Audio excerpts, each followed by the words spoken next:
Hey up guys, leedsladlovescoins here. Welcome back to the channel.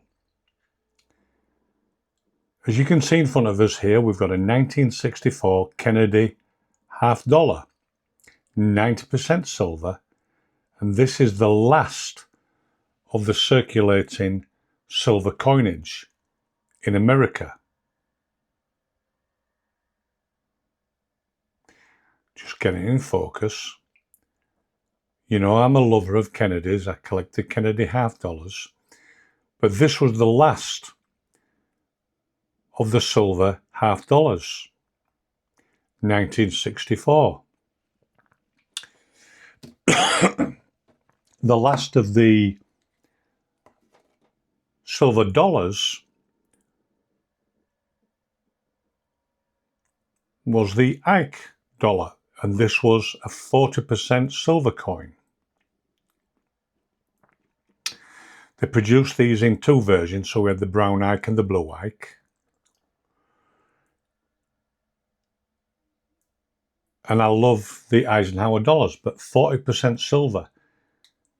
We're talking about the absolute debasement of currency. Now, it's easy to say that it was the rising price of commodity metals that caused the cessation, the end of striking of 90% silver, primarily because the commodity value was greater than the denomination value. And we'll talk about this as we move on here. But to understand, excuse me for that, to understand the reasons behind the debasement of the currency, we've got to go a bit deeper and a lot earlier than 1964. And you really need to understand how this come about, because there's no saying in the world, actions have consequences. Well, actions absolutely have consequences. So let's dive deep into it. I'll pick up random coins as we move along. You know, I love walkers. This is what I call constitutional silver, 90% silver. I've got a whole chunk of it here. And if you stick around right till the end, I'll show you a very easy, simple method, if you don't already know, of how to value accurately circulation currency. Junk silver, I prefer to call it something else, constitutional silver. Anyway, whether you call it junk silver, constitutional silver, makes no difference. I'll show you an easy method of how to value it as we move along. So I'm going to step back to 1944 here. I'm not showing you any particular coins from 1944. We'll just, as I'm rambling on, we'll have a look at individual coins. So 1944, the war in Europe and Japan are starting to come to an end, and the world powers were looking at putting together a post-war agreement, if you would, to underpin the development, the rebuilding, and the stability of the Western world. And this was called the Bretton Woods Agreement. There was a meeting in New Hampshire, Bretton Woods, July 1944, where all of the movers and shakers of 44 nations, the top 44 nations, so-called top 44 nations in the world, met at Bretton Woods in New Hampshire to put together a new world order, if you would. So of those 44 nations, allies, this includes France, and we'll get into why I've said this includes France a little bit later, so stick with me. I know it's a bit in-depth this, but you really need to understand it. Lovely Barbadine. So 44 nations all met at Bretton Woods in New Hampshire post-World War II to put together a new financial order. What we have to remember is prior to 1944, sterling or Great Britain was the world's reserve currency. But due to the cost of World War I, World War II, because remember, Great Britain fought alone for years and years and years before America ever got involved. Because of the world wars and funding these wars, Britain was essentially bankrupt. Not essentially, it was bankrupt. And had to come cap in hand to America, or Winston Churchill came cap in hand to America for a loan to keep things running. Previously, the empire, Great Britain, would get its funds from its empire and the Commonwealth in the form of loans to those particular nations. But we're bankrupt. So essentially, because of Bretton Woods, the USA dollar became the new world reserve currency. And the reason behind that was because the US government, in this meeting in Bretton Woods, the US government promised to back the new system by guarantee that any central bank could exchange $35 for exactly 1 ounce of physical gold. Now remember, at the end of the Second World War, the US held the vast majority of the world's gold reserves. Most countries were exhausted because of the wars, and in particular, the Second World War. So what they did was they agreed to align their currencies with the US dollar. So the exchange rate, if you would, of the 44 nations' currencies were pegged to the US dollar. Now, to underpin and to guarantee this move, the US government promised this exchange $35 for exactly 1 ounce of physical gold. We were still in the gold exchange. So because the US held the overwhelming vast majority of the gold, all transactions from this point forward on the international markets were to be conducted in US dollars, which meant the 44 nations had to hold their reserves in US dollars. They wanted guarantees. And this was given by the United States of America. Now, it's very important to remember that these nations held their reserves in dollars rather than heavy metals because of this guarantee. We're going to move on now to the 1960s. Now, remember, Britain became bankrupt because of the world wars. I've got loads of constitutional silver quarters, by the way. Were bankrupt for funding the wars. Remember, in the 60s, the USA was funding a massive war in Vietnam for years and years and years and years. And because of this war, essentially chickens come home to roost, yeah?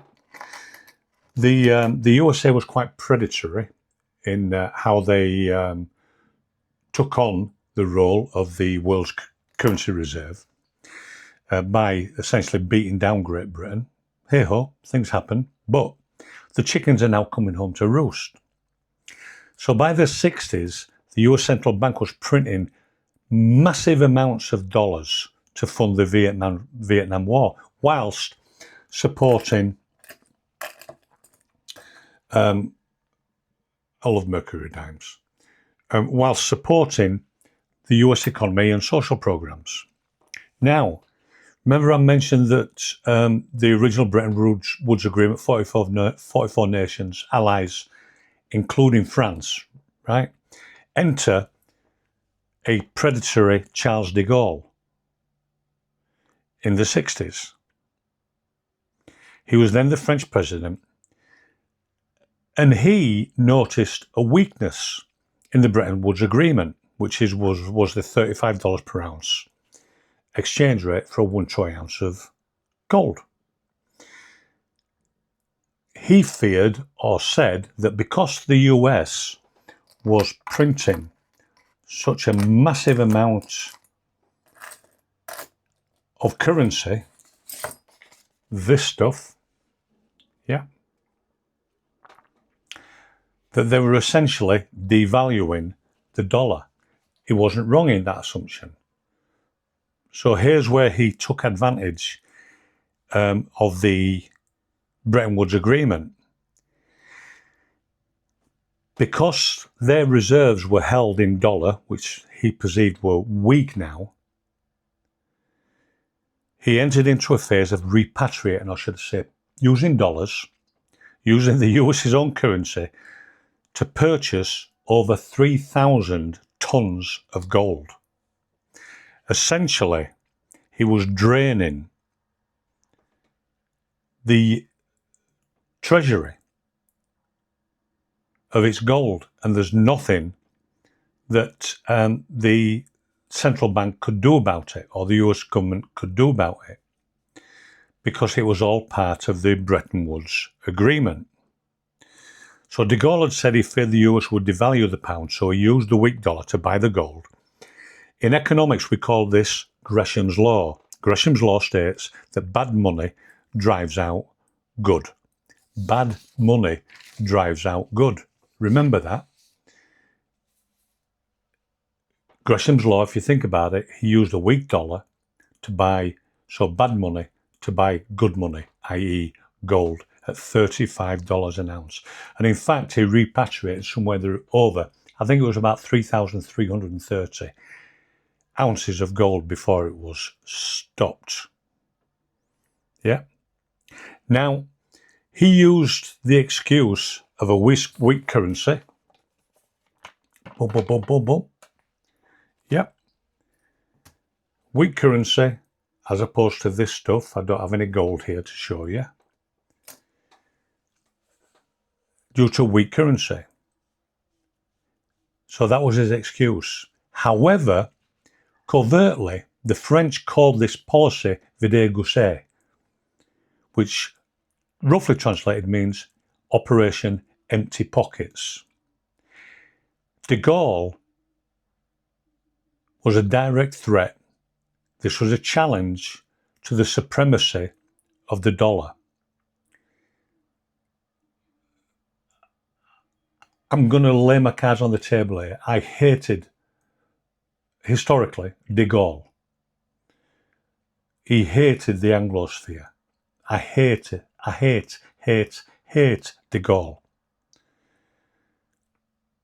Bretton Woods Agreement, $35 per ounce. All agreed, hold your currency, reserves in dollars. So much for agreements, eh? So remember that. It was de Gaulle who directly, or should I say de Gaulle's policy of vide gousset and Operation Empty Pockets, directly led to Nixon suspending the ability to convert dollars into gold by nulling and voiding the Bretton Woods Agreement. At this point, sound money, sound currency came to an end, and we directly entered a phase of the dominance of fiat currency. Fiat, which was backed by nothing but a promise. Yeah. This stuff. This was a direct cause of what France was doing, essentially draining the US Treasury of its gold reserves. Now, 1964, 90% silver came to an end. Yep. This was all part and parcel of what was happening through the Bretton Woods Agreement. and de Gaulle's policy of vide gusse. So if you remember Gresham's law, yeah, Gresham's law says bad money drives out good. So in 1964, 90% silver, the silver commodity value was greater than the denomination value. Same as quarters, 25 cents, same as dimes. Gresham's law, bad money drives out good. So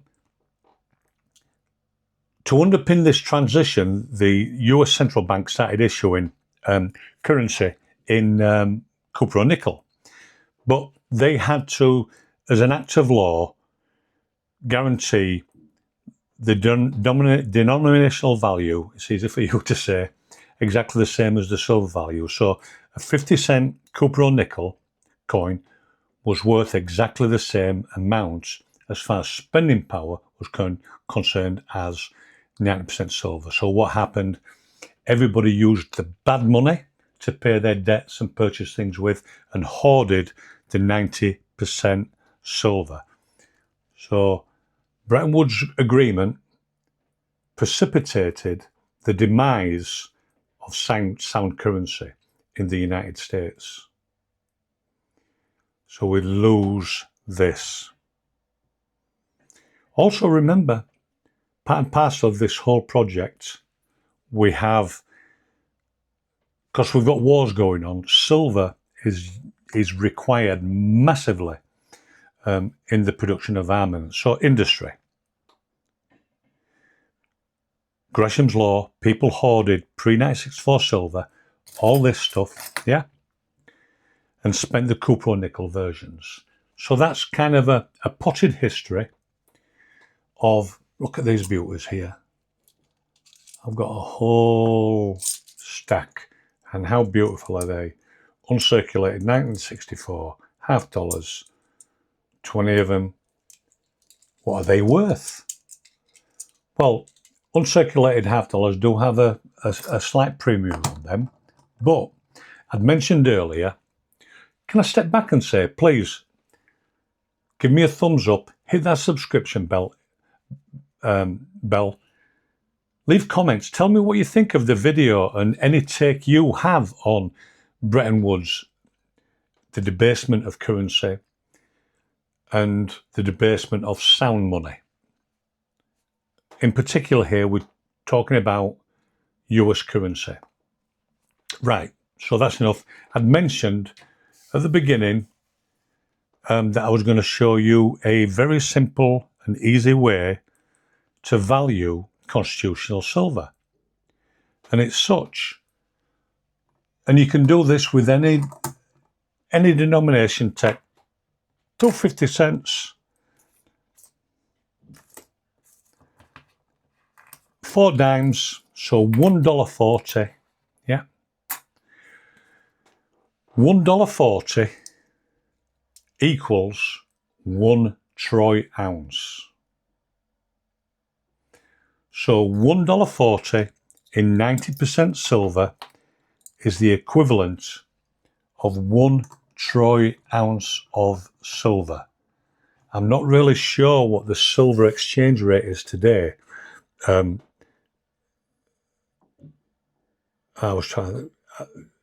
think it's about, is it around about £43, £40? Anyway, regardless. So in any currency whatsoever, as far as denomination is concerned, $1.40, 1 troy ounce. I don't know if you knew that. Let me know if you did. If you didn't, you know it now. So that's an easy way to value your 90% silver. $1.40 equals 1 troy ounce. I hope that was helpful. I hope I didn't bore you too much with my history lesson, but it was required to understand how the debasement of currency occurred. I hope you found it interesting. I've definitely bored you long enough. I wanted this to be a short. It wasn't, as you can see, but I will do a short to put up anyway. Leeds Lad Loves Coins. I've bored you long enough. Hasta luego.